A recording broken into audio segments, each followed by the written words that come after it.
এটা খুবই দুঃখজনক যে পতিত ফ্যাসিবাদী সরকার বাংলাদেশে তার ফ্যাসিবাদী শাসন কায়েম করতে গিয়ে দেশের সমস্ত প্রতিষ্ঠানকে তারা দলীয়করণ করে ফেলেছে।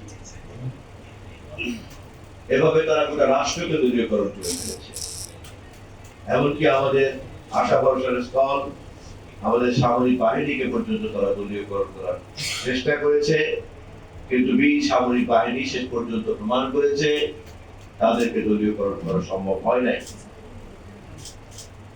এবং এই অন্যায় এবং অপরাধের কারণেই গণঅভ্যুত্থানের রোশনাল থেকে বাঁচার জন্য জীবনের ভয়ে ফ্যাসিবাদের শিখণ্ডী শেখ হাসিনা সহ বাকিদেরকে পালিয়ে যেতে হয়েছে। ফ্যাসিবাদ মুক্ত বাংলাদেশে আমরা একটা অবাধ নির্বাচন দাবি করেছিলাম।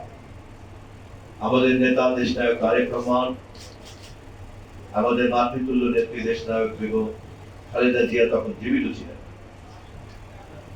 বিভিন্ন মহল থেকে নির্বাচনের বদলে বাঁকা পথে ক্ষমতায় যাওয়ার জন্য অনেক ইঙ্গিত আমাদের প্রতি ছিল।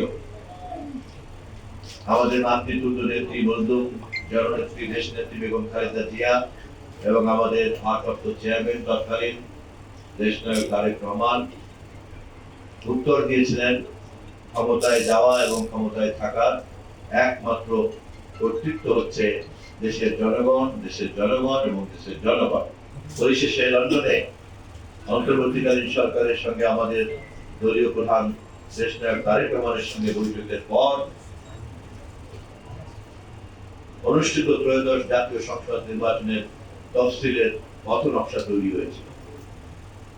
আমরা চেয়েছিলাম একটি অবাধ নির্বাচন এবং জনগণের পক্ষ থেকে ম্যান্ডেট। সর্বশক্তিমানের কাছে আমরা শুকরিয়া আদায় করি, আমরা দেশে অবাধ নির্বাচন আদায় করতে পেরেছি এবং অবাধ নির্বাচনের মধ্য দিয়ে জনগণের ম্যান্ডেট দিয়ে আমরা 2/3 বেশি আসন নিয়ে আজ সরকার গঠন করেছি।